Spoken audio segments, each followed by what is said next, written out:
talk for today, founder mode, sort of balancing your fitness, performance, and longevity. Coming over from TSquared Labs, we have 3 business verticals. We have fitness, so personal training, meal prep, obviously, and physiotherapy services.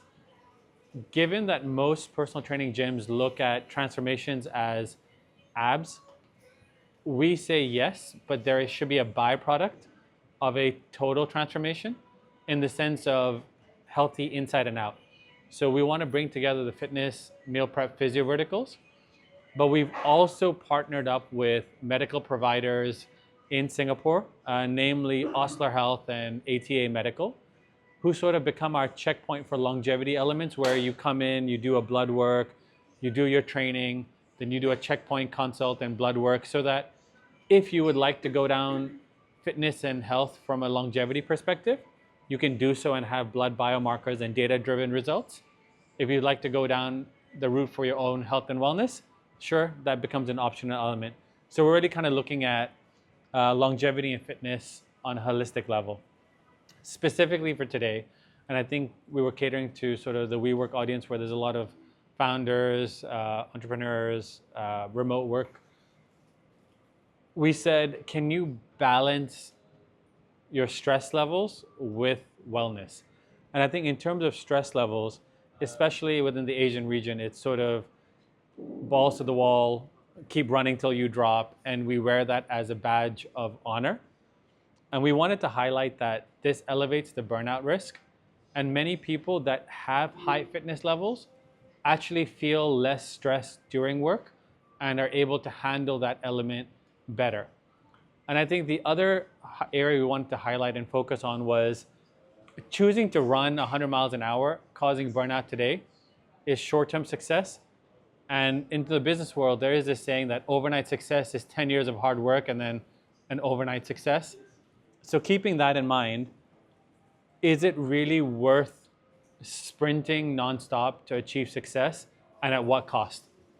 So in the health perspective, on the longevity side, if you look at chronic diseases, we mostly think that, right, as we get old, we're going to fall ill, we're going to get diseases. But 80% of these chronic ailments are actually avoidable and related to lifestyle choices. And this is sort of that rule of 1% constantly, what does it add up to?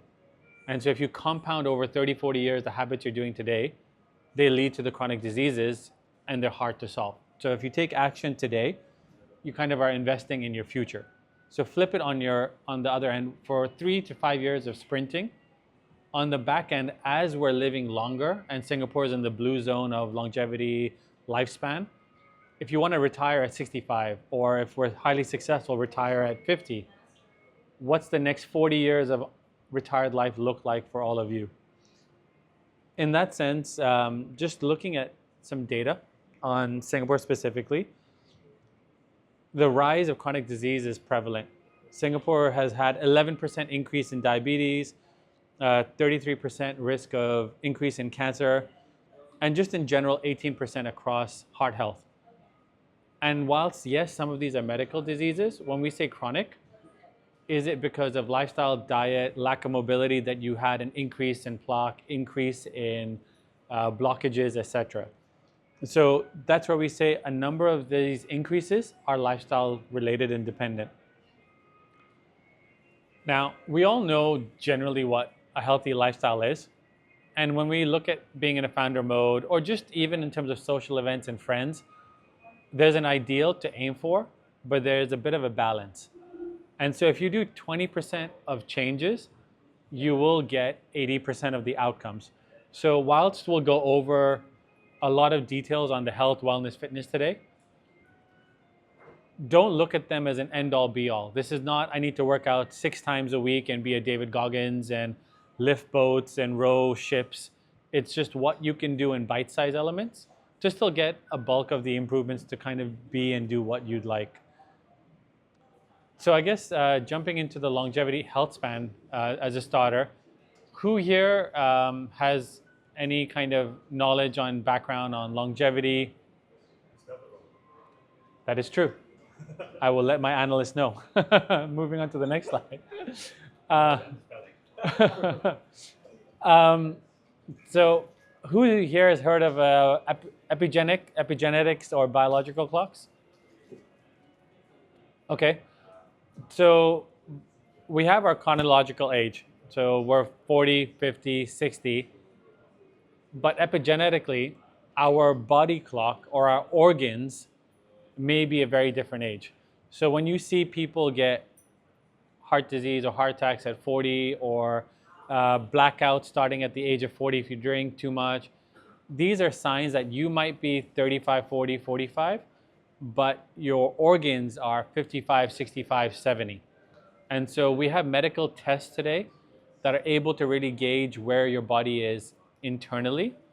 And that's where we say the term longevity comes into being in terms of optimizing your health. And so it's not just lifespan, but while you're alive, maximizing what you do. In this sense, there are really the 5 basic elements that contribute to this. It's your diet, your nutrition, obviously stress. So this includes your mental elements, your social elements. Some of the happiest people are also the ones that live the longest, especially in the European studies done. And so we do advocate balance and sustainability. So even on the fitness side, it's not about what you can get in a transformation in 2 months. It's what you can do in 6 months and what can be sustainable with or without a gym as well. Just 2 or 3 interesting facts as we go into the next kind of fitness elements. Some of the notable biomarkers or measurements or data points for longevity or how well you'll live as you age is grip strength and your VO2 max. So it's odd that grip strength is amongst the top 3 markers on how long you'll live. But it's what your grip strength correlates to. 2 reasons. One, after I believe the age of 60 or 65, roughly if I remember correctly, if you were to have a fall and get a hip fracture, for some shocking stat, about 30% of people don't make it past 1 year after the fall. A basic fracture is not fatal in itself. It's that if you haven't been working out and exercising, that fall leads to comorbidities, blockages, inactivity, diabetes, weight gain. So everything, the knock-on effect of that is what causes it. Now, to get an increased grip strength, what are you likely doing? Resistance training, movement, lifting weights, which has the impact of, or has the positive benefit of 2 things. Internally, the muscles help you digest your food. You're not getting the benefits of exercise, but also you're strengthening and bracing both your muscles. But weight training and resistance training has shown to improve your bone density. So when you're falling, you can brace yourself and you can take the impact. So the knock-on benefits of what is a simple resistance training exercise has vast benefits in the chain of what causes some of the comorbidities. In terms of the biological clock, no matter where you are today, you can reverse it. That's the beauty of it. It doesn't matter what your starting point is. You can both improve your biological age, but the second big thing, which people like today, Brian Johnson, if some of you have heard, he was on the recent Netflix documentary. I interviewed him last month. His biological clock ages at 0.56 a year. What that means is, no matter what his age today is, 5 years later, his organs are only 2 years older. So outside of improving your health, you're basically saying, whilst my peers age, I'm going to age slower, so I can at least offset and defer any of the damage I've done till date. That's not a green light to go have a binger this weekend and drink all you can. But my point is, even in exercise, food, diet, your habits, what I said at the start about this is not a sprint. Don't beat yourself up on the one-off, skipping a session, a weekend. Consistency is key, and if that consistency means you have a break here or there, that's okay. And that's the 20-80 rule. Do 20% of the right things, 80% of the benefits will follow. Specifically on fitness, training, and diet, what we say is eat well. Now, many of us on the diet side are saying, what diets should we have? This fasting, intermittent fasting, keto diets, skipping meals. One thing is, don't skip a meal, in that you want your metabolism and your body to regulate itself. So when you start skipping certain meals, there is this mechanism eventually that'll kick in of starvation, and your body will hoard the food as opposed to process it. So keeping a balance is great that way. The second thing is just more mentally. If you skip your breakfast, you skip your lunch, by the time you get to dinner, anything in sight, you will eat.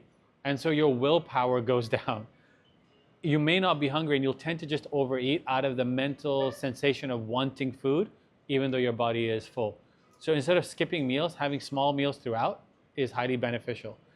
Be on a calories per gram basis. Fats have a really, really high calorie per gram. So if you're looking at just the quantity of food in front of you, if you can load up the protein first, outside of all the muscle benefits, they say for the average person about 0.9 grams per body weight pounds. So if you're 150 pounds, about 125, 130 grams of protein is what's ideal, both for muscle building, lifestyle, wellness. It doesn't really vary much whether you do or don't lift weights.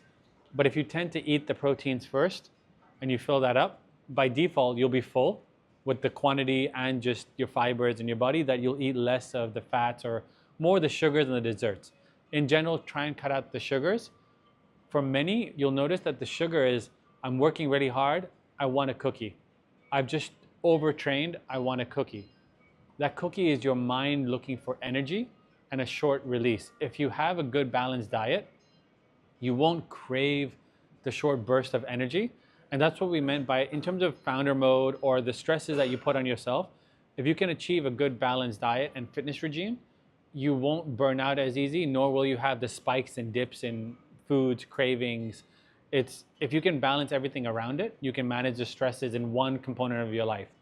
If your fitness is not there, your diet is not there, and you're working odd hours, that's the recipe for a disaster, because it's compounding on itself. In terms of what diets, I think they already lead up to one core takeaway, which is calorie deficit. The idea of intermittent fasting is still, in the end, how many calories can you eat in a window? And then after that, the type of diets really go, how can you maximize the calories within that window? So whether it's keto, no carbs, low carbs, it's some form of calorie restriction at the end of the day. It's quite simple. If you just go, I'm going to eat less than I output, you're golden.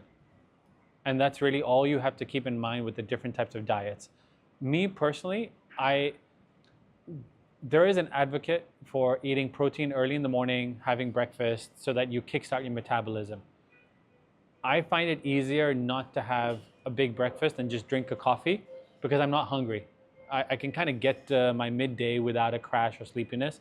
So I will still do protein first. So I'll have a protein shake, but I'll put it around 11:30. That's just my personal preference.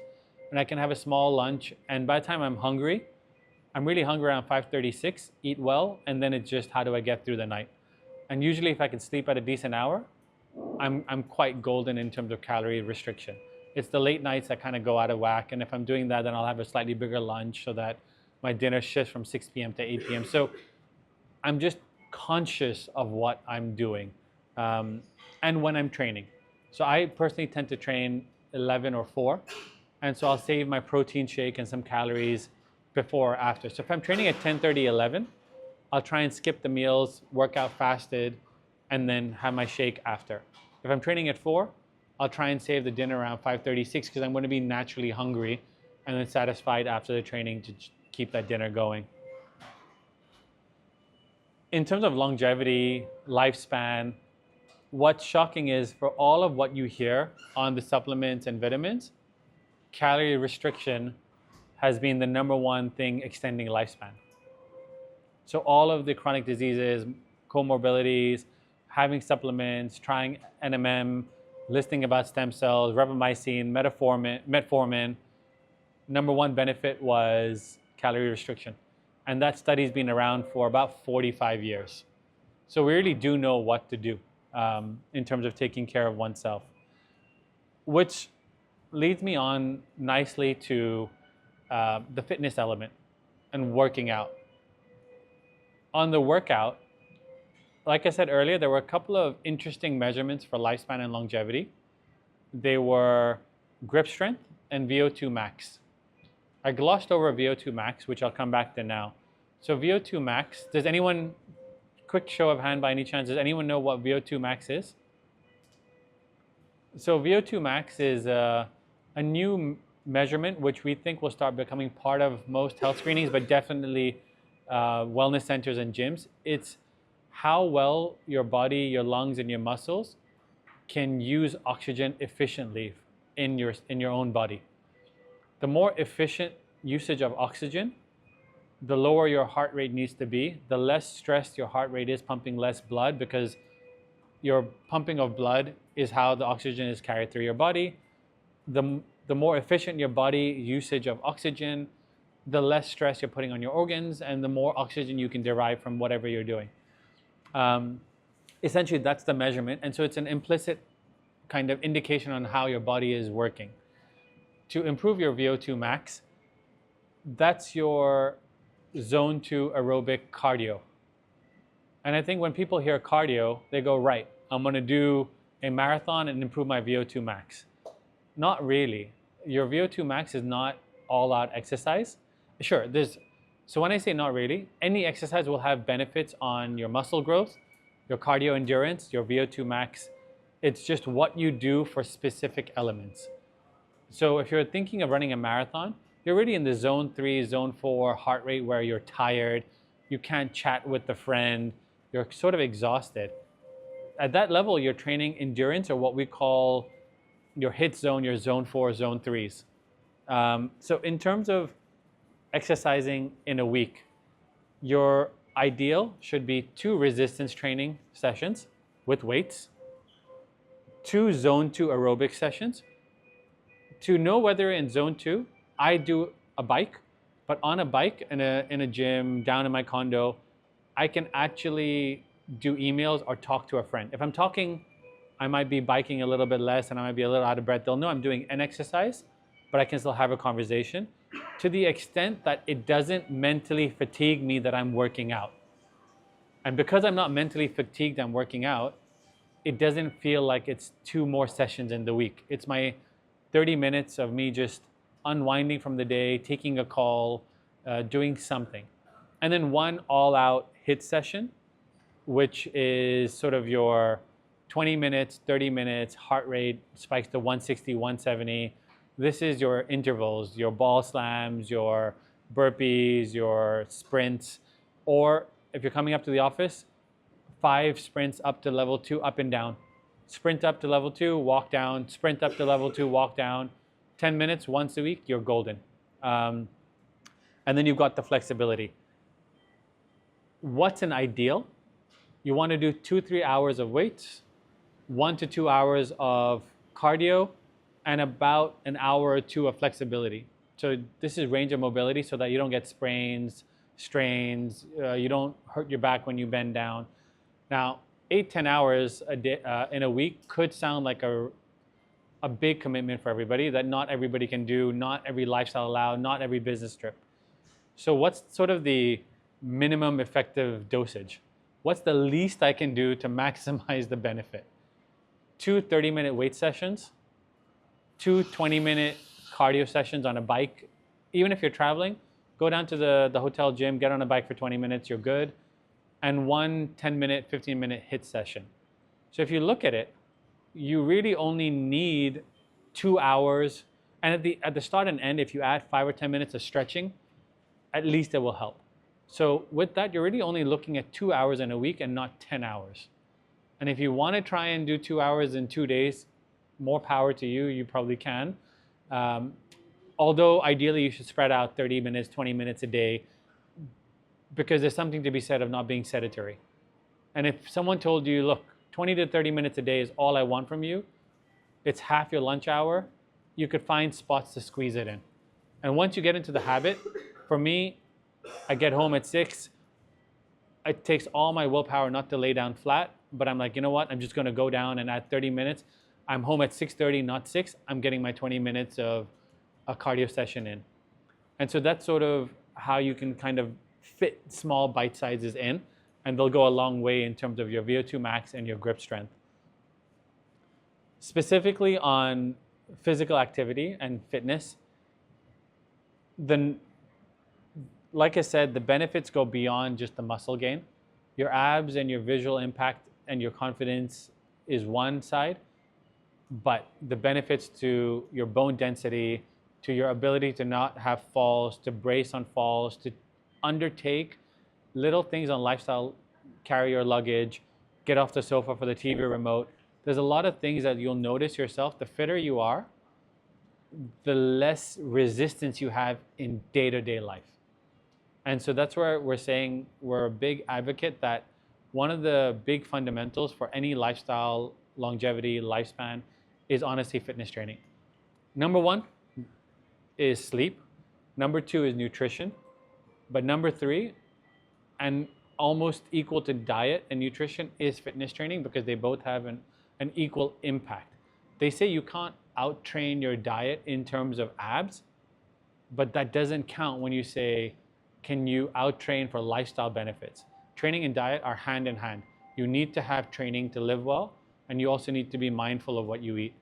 And so resistance training is by far a huge critical piece as well, in addition to any calorie restriction. When we say resistance training, it is moving weights. And moving weights, it doesn't matter what your age is, you start somewhere. And it's a big reason to start early is that after the age of 30, you lose roughly 0.5% of body muscle mass per year. And after the age of about 40, that starts accelerating to about 1% of muscle mass a year. So when you see kind of parents, grandparents looking frail, that's because they're declining in muscle mass every year. Now, if you have a lot of muscle mass to start with in your younger years, by the time you're 65, 75, 80, yes, you've lost muscle mass, but now you look like what most people consider a healthy 45-year-old at 80 because you had such a great starting point. The second thing is, just because you're losing muscle mass, that doesn't mean you can't put muscle mass on as you age. So you may not be able to gain quote unquote muscle visually, but that doesn't mean you're not gaining. You're actually offsetting what your body is losing naturally year on year. So there's a myth that, oh, you can't gain muscle later in life. No, you do gain muscle. It's just that you're offsetting your natural loss and maintaining your younger self for a lot longer in life. There's a couple of myths. Just because we work out, we will not get bulky. If you told a bodybuilder that you can put on 5-10 kgs in 3 months and look bulky, it would be their dream come true. There's a reason they have 6-month cycles for shows that they do, get on stage, work 4 months for a small shoulder muscle to pop at the front. What the quote unquote bulky look is you're training a lot, you're eating a lot, and so now you're gaining muscle, you're gaining fat, and don't have shape. Most people look very muscular when they're lean, and so if you're not looking lean and you're getting quote unquote square, that's your diet component kicking in, and you're going, I'm working out a lot, so I'm gonna have an extra pizza slice or two. You burned 300 calories in your workout and ate 500. Net, you put on weight. So you can, even for women, there is no predisposed, I get bulky. In fact, for women, you have to work a little bit harder to put on muscle mass, and this is more on the testosterone element. So no one should be worried about moving and lifting weights. As you age, so I have no ACL, no meniscus, no cartilage. 5 years ago, the doctor said I need a knee replacement, which I haven't had either. I bring that up more to say, with my personal training, I don't deadlift, I don't do squats. And they seem to be the fundamentals of resistance training. There's workarounds. So instead of doing a deadlift, I do a single leg dumbbell deadlift. The point of that is a lot of the weight there transfers to my muscle, not my joints. Instead of a full barbell squat, I do goblet squats on a bench, so I limit the range of motion. This is to say, no matter what your starting point is, for us at TSquared, we don't emphasize, oh, you must lift heavy weights and everyone must be throwing weights around. It's really what suits you and what caters to you. So no matter what your starting point is, if you're new to the gym, you don't have to be worried about this is this large daunting weight. If you're on the older side and you're worried about, can I get hurt with certain movements? No problem, we just change them up. There's a lot of choices because at the end of the day, you really want legs, the front of your legs, the back of your legs, the front of your upper body, the back of your upper body. And that's really what you're training. Posterior chain and anterior delts, etc. But really, those are the 4 things you're looking to move. And there's many exercises to look at those 4 ways to target that. When you're training, one thing to note wherever you start, if you want to put on muscle mass and offset any age decline, any longevity benefits, you need progressive overload. In general, what progressive overload means, every session you go back, you must do a bit more. Now, a bit more, there's a few ways to do this. You need to understand what 1 rep max is. If you're already programming, your trainers will kind of implicitly know what this is. So if I can lift 100 kgs, that's my 1 rep max. I know that my regular 10 reps, 8 reps is, at 60 kgs, at 50 kgs. So there is a formula that most trainers use for 1 rep max. The other ones that you can kind of gauge is what we call RPE or reps in reserve. They both are a way to say how hard did I exert. I bench pressed 8 reps. I could have probably done 2 more. Okay, I have 2 in reserve, or that was 7 out of 10 hard for me. I did 20 kgs, 8 reps. So when you go back next time and you need to go into progressive overload to have some benefits, you have a few options. You lift, instead of 8 reps, you lift 9 reps. Instead of 20 kgs, you lift 22 kgs. Or you slow it down. Now, not all of us will clock and keep a timer, but if you go slower in the movement, so instead of going down 3-2, you can go 4-3-2-1, that increased time under tension is you doing more work. Work is basically how much did I move, how long did I take? So you can change the how much you moved in your reps or your weight and how long you took or how long you worked for. So you can change the time component. And the way to gauge whether you increased or not in the time, if you're doing it on your own, is, oh my God, that weight was harder because you probably held it up for longer. So that's your reps in reserve versus perceived exertion. And so that's sort of what you can play around with and how you kind of build your own programming around that. Obviously, if your trainer's there, you can ask them these questions and they'll guide you through why they're setting what weights for how many reps. It comes from this element so that every session they can track that you're progressively overloading. What was incredible, so like I showed you on lifespan, to increase your life, lower calories have shown to be effective. This complex chart with statistics and lines and bars, all it shows is that in virtually every medical comorbidity, which is basically to say any heart disease, any diabetes, any cancer, or all cause, death of all cause, anyone that was working out improved their condition and extended their life versus anyone that didn't. So of the interventions, radiotherapy, yes, medical, none of this, A, I'm not a doctor, so prefacing that, but B, none of this is to say that exercise and diet outweighs anything medical. And that whether that's Western, Eastern medical, but this is to say, when you compare someone that has taken lifestyle intervention action, which is primarily diet for lifespan or exercise for comorbidities, there is undeniable evidence and research to show that exercise goes a long way in staying healthy And if unhealthy, goes a long way to reduce comorbidities and extend out any issues you may have from ailments that come because of whatever medical reason you have. And this is something that we've known for a very, very long time. And so that's the approach we take on health first. Any transformation visually is a byproduct of good habits. The last thing, just to round out today's session, is obviously there's other kind of benefits that are coming. I look at all of these as icing on the cake. If you're working out and you're putting in the time to train, you're mindful of your diet and your choices. Yes, you can do cold plunges, saunas, red light therapies. Just understand what they're for.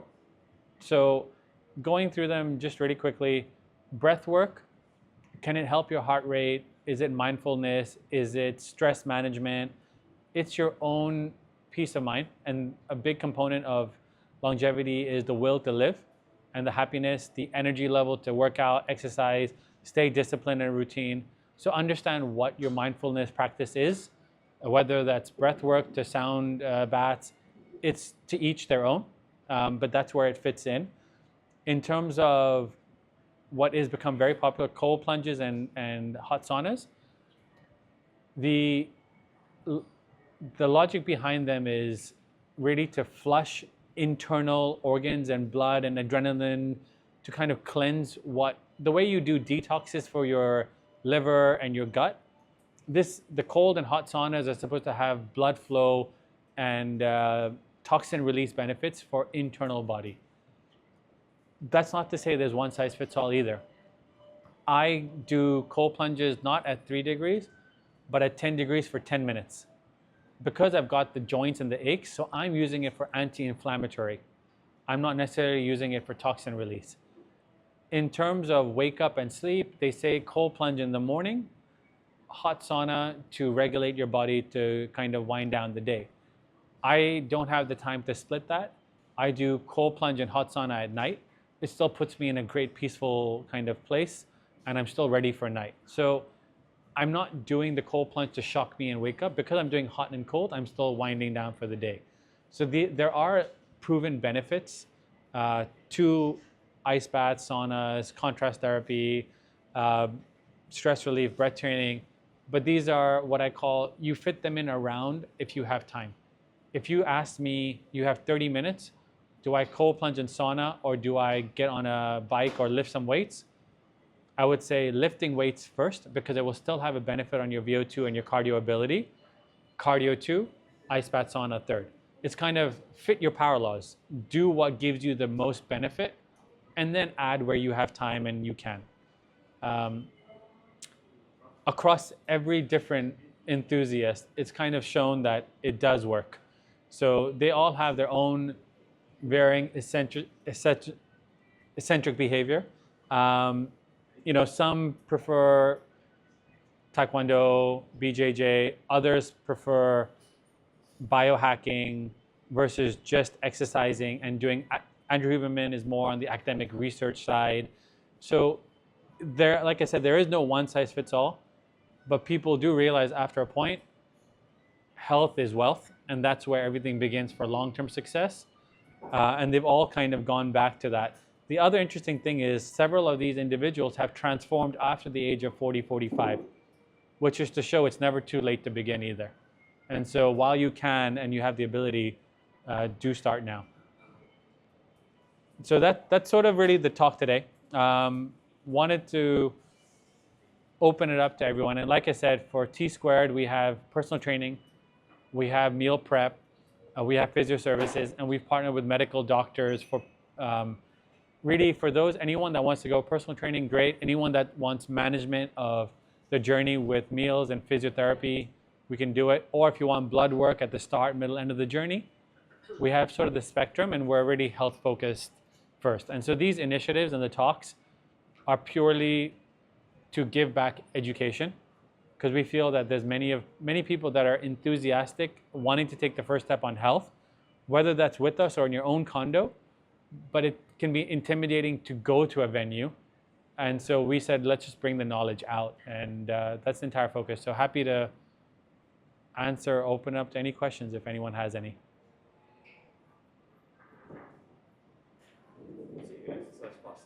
Sorry? You exercise at the morning fasting state. Does that affect your lifts? It doesn't affect my lifts at all. How do you manage that? Because your neck stuff. Yeah, so just as a reference, I'm vegetarian, and I just set a lifetime PB of 100 kg bench in December.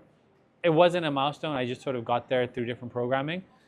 But because I tend to eat later in the evening, I'm sort of full in the morning. So I find that your body, especially because I'm not below 15% body fat, I've got enough energy stores to lift. It's more just mental energy. So I'll have a coffee or something just to help me get through the last rep or two. And what I've seen that really helps me is a lot of water. So often your lack of energy is your body dehydrated. If you have a lot of water, you'll naturally notice a lot more energy. If that's not sufficient, maybe an apple. So short natural sugar burst, but not a high sugar. You don't want the crash. And so apples kind of have a better release. There's a lot of water in them too. Coffee shot or a pre-workout. So different levels. But me, myself, water, and I take a pre-workout drink, not your pre-workout supplements because they're too much caffeine, too strong. I do a Nocco, so it's the equivalent of 2 espressos in the morning. What's your view on supplements? Like what's essential? What's not? So because I'm vegetarian, I take protein because I don't have too many protein sources.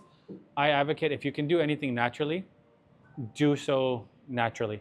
And that if you are eating meat, a clean chicken breast is better than a protein powder, essentially. So for me, I'm trying to reach my protein intake, and so I'm doing whey protein. I'm okay with whey. I might switch to plant. It's cleaner. The plant-based protein is cleaner not because of milk and so forth. I think because of, I'm not vegan either, but generally the whole argument for vegan, there is an element of too much processed foods and heavy metals and stuff in proteins. So I'm trying to go towards vegan protein in that it's coming from less processed sources. The only other thing I take is creatine. Back 20 years ago, for those that do work out, there used to be this thing called creatine cycling, because you're supposed to flush creatine in your body. It helps with water absorption, so you look fuller, but that water is helping your muscles with energy levels, endurance, muscle gain, because it helps the healing process. What research has shown is it doesn't need to be cycled. So you don't have to do 20 grams of creatine for like 6 weeks and then off, and because there's an impact on the liver, etc. If you take 5 grams every day as a daily supplement, so I do vitamin C and creatine every morning. At 5 grams, there is no liver impact, and it's at a dosage that you can just maintain it as a daily supplement for life. So you no longer have to look at this cycling, what's pros, cons, and you'll instantly see some of your gains go up by 5-10%, but that's because of your water absorption in the muscle and what creatine is doing on that pathway. So yeah, just water and, protein, creatine are my only two with vitamin C. Yeah. Sorry, you had a...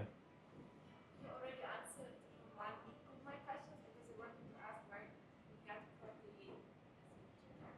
Another one is about coffee. So I saw the benefits of coffee, but also for me, it makes my mind very Yeah. right? And then I have a flash. Yeah. So yeah, is it necessary to drink coffee? Like, what is the benefit? There's no necessity to have coffee. I used to have a coffee after dinner as a digestive, full caffeine. I wouldn't know whether people switched out the coffee with the decaf or normal caf.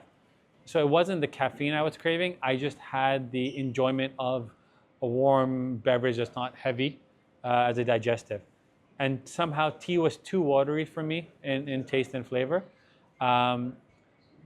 On the caffeine point, no, and I've stopped doing it after dinner because no matter what your body is tolerant or intolerant, and whether you can quote unquote fall asleep, your heart rate at night, if you have caffeine, it will be higher. So even if you're sleeping well for 8 hours, internally, you're actually not letting your body rest. And so a few things you should avoid. If you have a drink, Ideally, obviously, you can be on the extreme of health-wise, zero alcohol, clinically proven is better for you. But leaving that extreme aside, and if people do enjoy a drink or two for mental purposes or social purposes, be mindful, but try and do it as early as possible. So Brian Johnson's last meal is at 12:30, but generally people say put 3 hours of a gap between your last meal and dinner. Same with alcohol. If you have a drink at lunch and you go to sleep and you wear a wearable, you'll notice your heart rate will not spike overnight. I'm saying a wine or two, not 6 shots and 3 cocktails. But if you have a wine or two at lunch, no impact on your heart rate. If you have a wine or two after dinner to wind down at 8 p.m., your heart will be 6 to 8 beats higher when you sleep. So there is this thing of letting your body digest out, metabolize out whatever's in your body, and then go to bed. For working out, if you're not doing caffeine, not an issue. Caffeine for me was a hack for endurance on that last rep. If you're well hydrated, having 2-3 liters of water, I have about 1.5. I have my own areas of improvement. If I don't carry my bottle, I'm too lazy to go to WeWork's fountain, top up every 30 minutes. So I'll have a glass, and then the next glass I'll have is 3 hours later. So find your own hacks of how you can stay hydrated. If you're hydrated, you'll notice your endurance during a workout and your energy levels are great regardless. If you're well balanced on your diet, so if you're not starving yourself, eating everything in one meal, in that meal having a pizza, stuff that's not well balanced nutritionally, you'll have the same energy problems. So as I mentioned, Brian Johnson's last meal is 12:30. He has 2,000 calories, 2,200 between about 7 a.m. and 2:30 in the afternoon. And yet he's working out, he's living the rest of the day, he's kind of going about things fasted. How is it possible that he's still getting muscle gain? It just means that there used to be this thing of eat after you work out, or have a burger before you work out, or like carbs so that you've got the energy. Yes, slight benefit, 5-10%, but really if you're well balanced during the day, your body's got the fuel. You're not eating and using the bathroom and have nothing left in your body. So that energy level in store is there, and it's tapped when you go work out. So I think you'll notice the change the more well-rounded you are in fibers, protein, including carbs. So I say don't not eat carbs, just don't have a lot of them. And the other thing, when they say balance, most people miss this on carbs. If being a vegetarian, I will have lentils, beans. That for most carnivores or quote unquote bodybuilders that get down to 6% body fat is a carb source. Because on a macro, lentils and beans have more carbs than protein. So for you to get the right amount of protein out of them, you'd have to have so many carbs. Now, and so as a vegetarian, by default, you should have less fats. If you know that most of your foods are high carb, you're going to have to eat more of the carb, quote unquote carby food, like beans, to get the right amount of protein, which leaves less quantity left over for fats. And too much of a good thing is still too much. So figure out the calorie deficit, then go, right, what foods do I really like? What are my non-negotiables? I really want a piece of chocolate. Okay, cool. Have your bits of fat. Take that as your fat count. Now adjust everything else accordingly.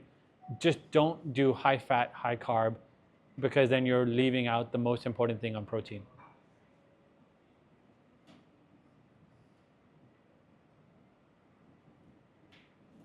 So with all the things you're doing, how fast is your body aging? Oh, mine? So I have done my blood work. I'm down to 0.86, and my biological age, so my markers are the same as when I was 28 years old, and I'm 38 now. So my blood tests are the same. My markers show I'm about 34 on internal age. So I could be better, but I love my cookies. And I have the same problem of I'll be healthy till 11 p.m. Or my partner will want to have like shin ramen noodles at midnight. And that's my balance, So I know I'm healthy enough around that I make choices to say, right, I'm not gonna eat my ice cream or my tiramisu after dinner because there's a chance tonight I'm either going out or I'm gonna have something with my partner at midnight. So not ideal, but I try and do it once a week or twice a week, or I balance out. And that's the other thing. When you're looking at your own exercise or food, don't look at it what I'm doing today. Do a week view. A month is too long because you'll lose focus. But if you focus on a week, you won't beat yourself up on a one night out or a corporate dinner or networking drinks. You just go, if I'm doing networking drinks tonight, tomorrow night when I'm going for my networking drinks, be like, guys, I had a big one last night, I just can't. They won't say no to that. If you say I'm not drinking for health reasons, you might feel peer pressured. I don't think there's that type of peer pressure today anymore. But I'm saying if you're mindful on a week basis, you'll find enough excuses. If not excuses, you'll be mindful enough to plan your week and not feel bad about slipping one day. Yeah, wherever possible, try and do health trackers. And they can be an Apple Watch, an Oura Ring, a Whoop, or even a food diary. So on a food diary, I'll just jot down what I eat every day. I don't track my macros. I don't track how much protein, how many calories total per meal. I don't do a MyFitnessPal. If you can, it's great. Because I've worked out long enough, I know back of the hand what my body works. I'm listening to my body. But the reason I track my meals is I go, right, I had a bunch of nuts and an ice cream. I put that in red text on my Excel. So when I look at my sheet, I'm like, oh, 4 reds this week on 4 days. I was mindful, but 4 days I really wasn't. So whatever I did in the day got negated by that cheat meal or cheat snack.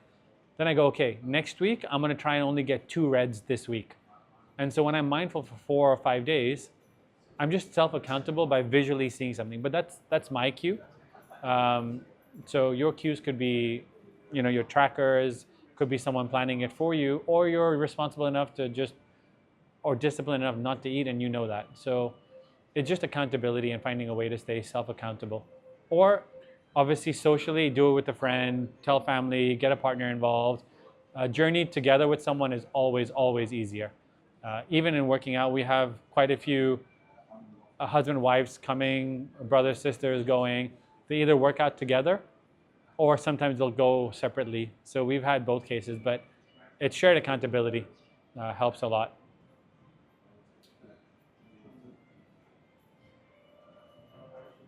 Yeah. Okay. I guess that's it. So anything else, please reach out. Happy to answer any questions as well. Thank you, everyone. Thank you.